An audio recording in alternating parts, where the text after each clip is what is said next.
개구리 다리처럼 몇 년 전 나는 아주 유명한 동기부여 세미나에 참석한 적이 있었다. 그 세미나는 보통 정도는 되지 라는 무사안일주의가 얼마나 무서운 것인지에 대해 경종을 울려주는 내용이었다.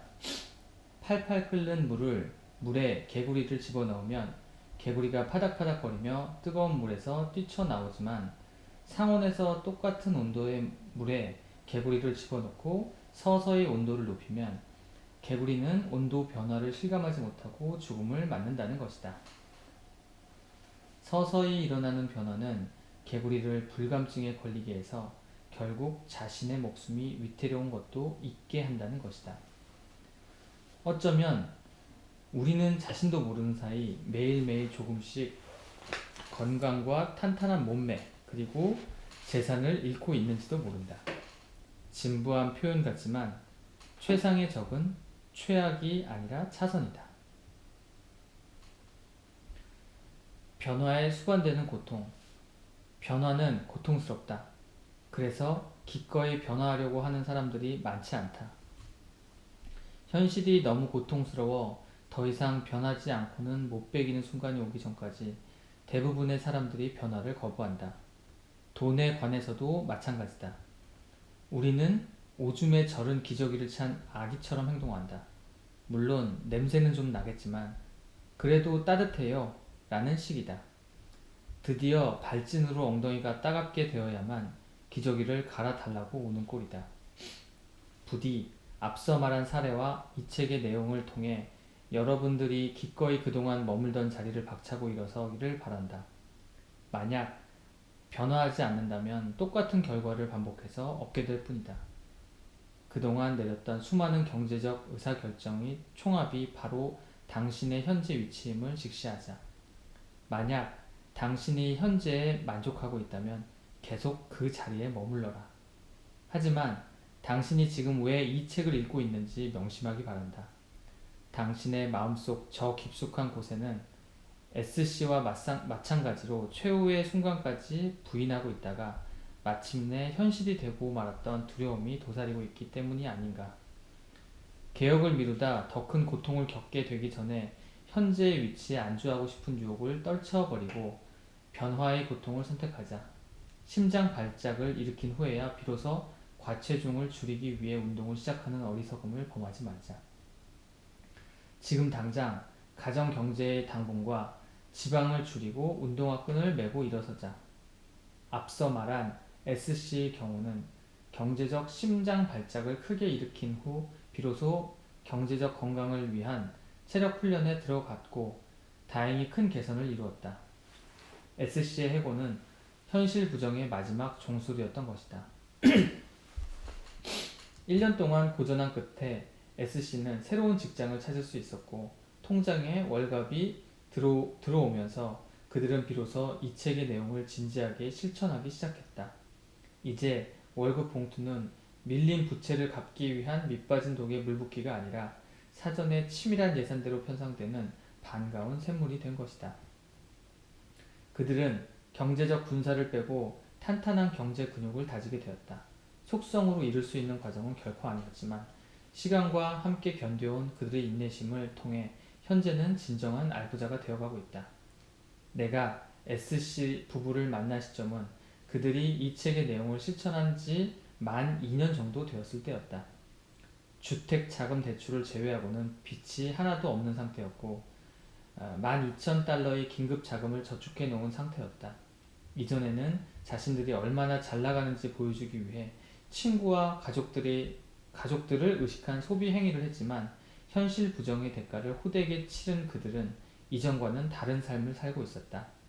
짠순이, 짠돌이로 변한 그들을 친구와 가족들은 탐탁치 않게 생각하고 있지만 위대한 정신의 소유자는 평범한 사람들의 강력한 반대를 받는다 라는 말로 위로를 삼을 수밖에.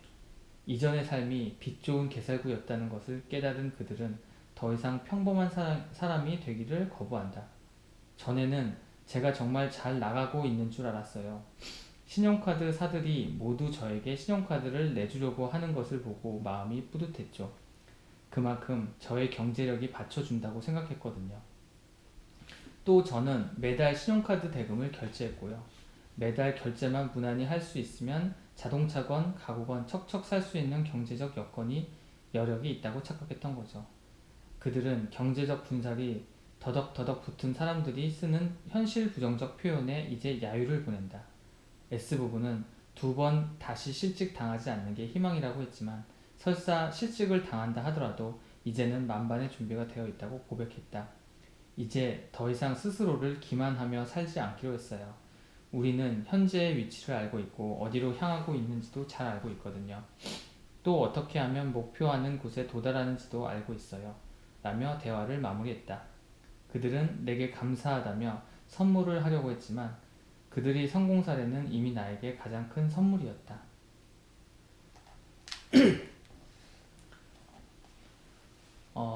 이거는 실제 있는 사례를 바탕으로 두 번째 사례를 이야기해 드릴게요. 제가 오늘날 이렇게 많은 부채를 지게 된 가장 큰 원인은 신용카드를 잘못 관리했기 때문입니다. 첫 직장을 얻은 후 약 6개월 정도 지났을 때였습니다. 휴가 비용을 마련하기 위해 은행에 약간의 돈을 대출해 달라고 했더니 친절한 은행 직원이 저에게 대출은 못 해주지만 신용카드는 자동 발급해 줄 수 있다고 하더군요. 이렇게 해서 저는